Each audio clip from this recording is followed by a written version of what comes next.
Señoras y señores, muy buenas noches. Bienvenidos al telediario de Al24 News. Argelia y Nigeria firman un acuerdo para la creación de un Consejo de Negocios bilateral.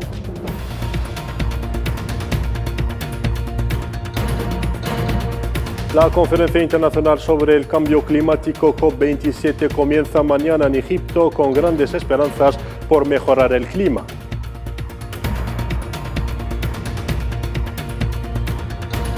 Las tropas rusas evacúan a los civiles de la provincia de Jersón ante la llegada de tropas ucranianas.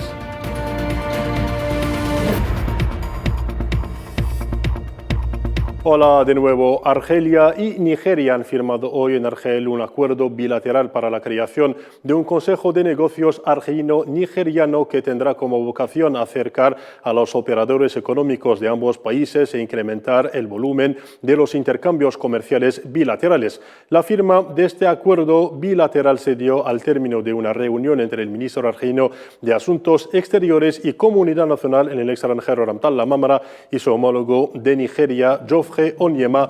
En esta ocasión, el jefe de la diplomacia argelina ha subrayado haber repasado con su par nigeriano la promoción de las relaciones económicas entre Argelia y Nigeria.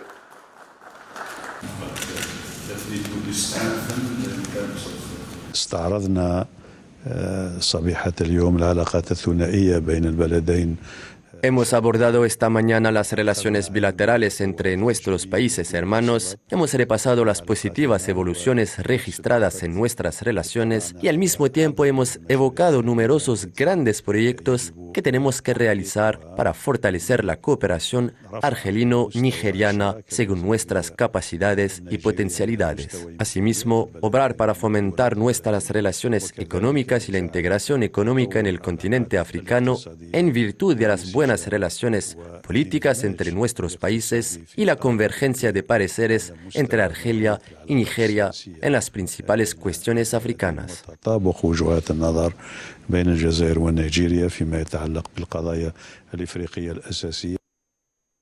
En Argelia damos esta noche la enhorabuena al diplomático argelino Narbi Jakta, quien ha sido elegido para ocupar el cargo de presidente de la Comisión Onusiana para la Función Pública de Naciones Unidas.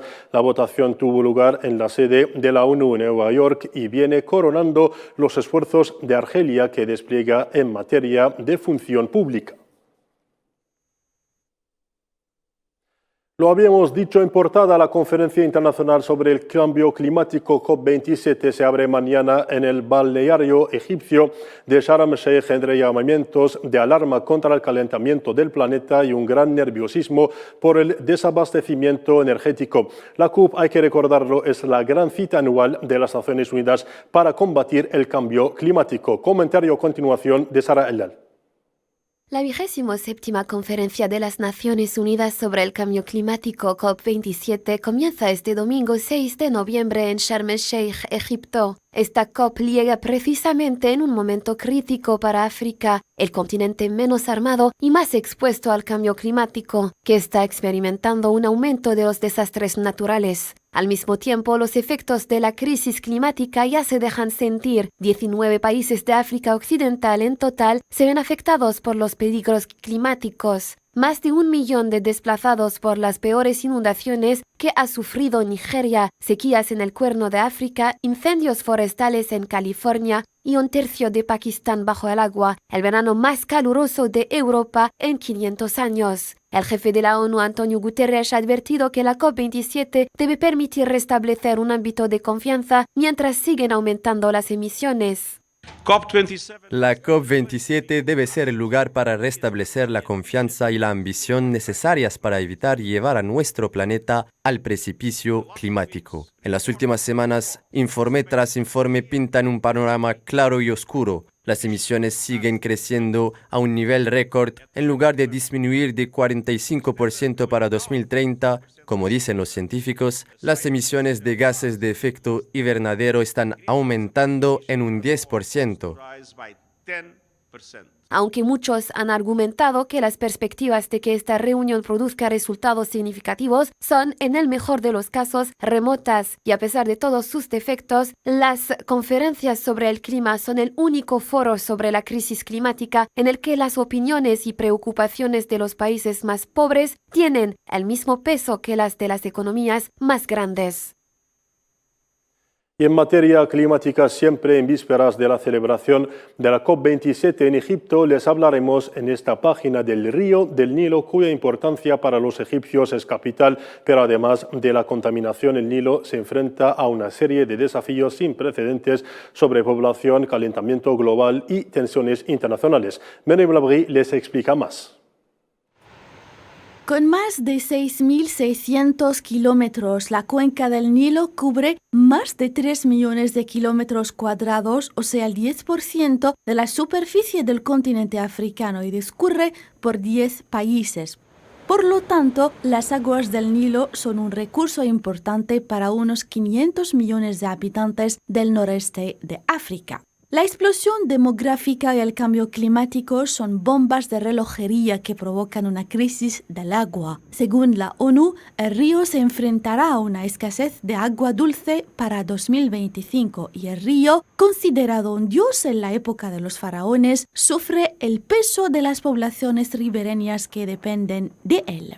Ningún país depende tanto del Nilo como Egipto, que todavía extrae de él el 97% de sus necesidades de agua. Paralelamente, numerosos estudios han demostrado que la contaminación, principalmente en la parte norte del Nilo, ha aumentado en las últimas décadas. Las causas son múltiples: las aguas residuales y los desechos vertidos directamente en el río, los escurrimientos provenientes de tierras agrícolas y las emisiones de hidrocarburos y productos químicos del sector industrial. Todo ello se complica aún más con otro problema: la subida de las aguas del mar Mediterráneo por el calentamiento global, que traen agua salada al delta del Nilo, lo que amenaza las fuentes agrícolas del país.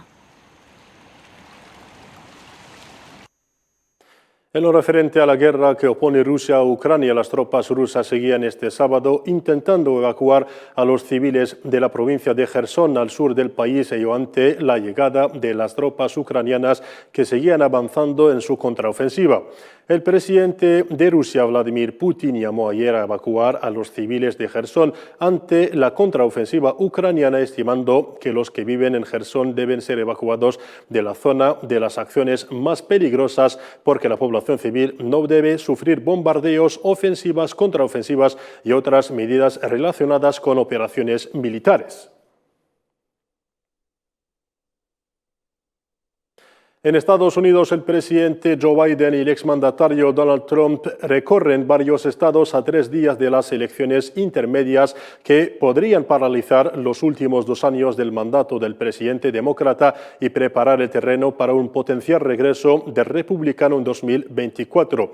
Con vistas a los comicios del 8 de noviembre que corren el riesgo de paralizar políticamente su mandato, Joe Biden ha optado por presentarse como el defensor de las clases trabajadoras y garante de la democracia frente a candidatos republicanos dispuestos a rechazar el resultado de la votación a imagen y semejanza de Trump, quien nunca reconoció su derrota en las presidenciales de 2020. En Argentina, en su primera aparición pública desde su intento de asesinato el 1 de septiembre, la vicepresidenta argentina Cristina Fernández de Kirchner dice que los 3 sospechosos detrás del ataque en su contra son personas pagadas por empresarios que se identifican como pertenecientes al gobierno del exmandatario argentino Mauricio Macri. Escuchemos su declaración. Esos presuntos indignados e indignadas que agredían, que insultaban, que esperaban, que tiraban teas encendidas a la Casa Rosada, etc. Bueno, no eran indignados, era gente pagada por empresarios que se identificaron con el anterior gobierno, con el macrismo, alguno de ellos funcionario que endeudó a la República Argentina. En Venezuela, al menos 7 personas han muerto en deslizamientos de tierra, inundaciones provocadas por fuertes lluvias en el costero estado venezolano de Anzoátegui, en el este del país.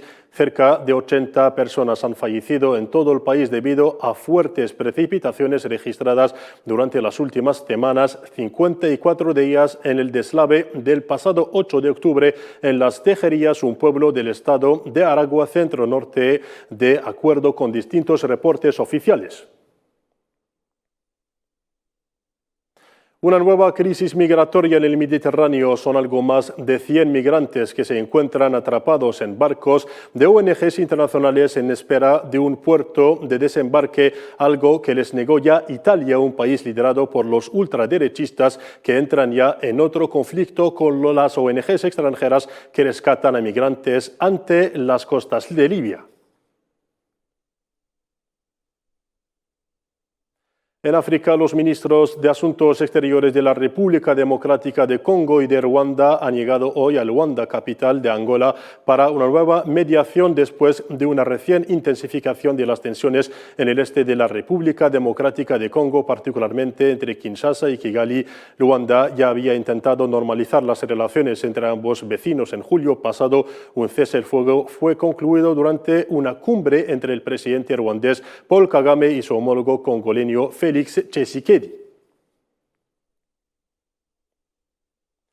La oficina del Alto Comisionado de la ONU para Derechos Humanos ha llamado a las partes en Yemen a prorrogar la tregua, proteger a los civiles y respetar estrictamente los principios del derecho internacional humanitario durante una rueda de prensa celebrada en Ginebra. Hace un mes, las partes yemenitas no consiguieron prorrogar el acuerdo de tregua en el país negociado por Naciones Unidas, que comenzó el 2 de abril pasado y se terminó el 2 de octubre.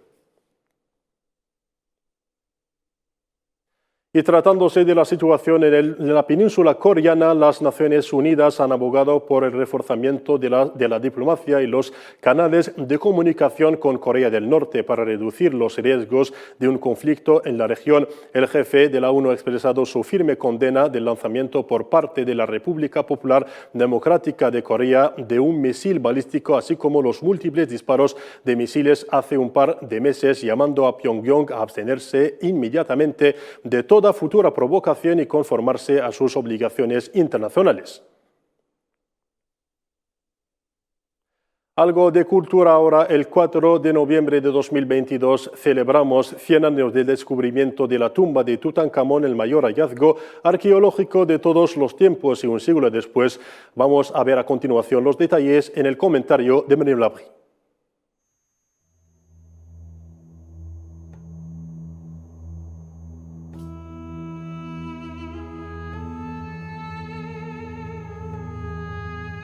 Cuando Howard Carter, el arqueólogo estadounidense, desenterró la tumba de Tutankamón en el Valle de los Reyes el 4 de noviembre del año 1922, lo que más impresionó a los descubridores no fue la momia de Tut, como se le llama, sino las ofrendas enterradas con él, descritas por Carter como un extraño y maravilloso revoltijo de objetos extraordinarios y hermosos. El mayor tesoro y quizá el más emblemático de la actualidad era la máscara mortuaria del rey, que contenía más de 6 kilos de oro. Otros objetos enterrados con él para garantizar que siguiera siendo fuerte, conservase su riqueza y estuviese bien alimentado en la otra vida incluían un manto de piel de leopardo, 4 tableros de juego, 6 carros, 30 jarras de vino y 46 arcos. Carter se pasó casi una década catalogando los 5.398 objetos de la tumba. Este descubrimiento realizado en Egipto por Howard Carter hizo que los egipcios entendieran la vida del rey Tutankamón, un rey que llegó al trono a los 9 años durante el período de la dinastía 18 y tuvo un reinado de 10 años hasta su muerte a los 19 años. El descubrimiento de la tumba y los tesoros de Tutankamón trajeron el foco del mundo hacia los egipcios y su cultura. Y con esto concluimos nuestro telediario para esta noche. Gracias por su atención. Podrán seguir toda la actualidad en nuestras diferentes redes sociales. Muy buenas noches.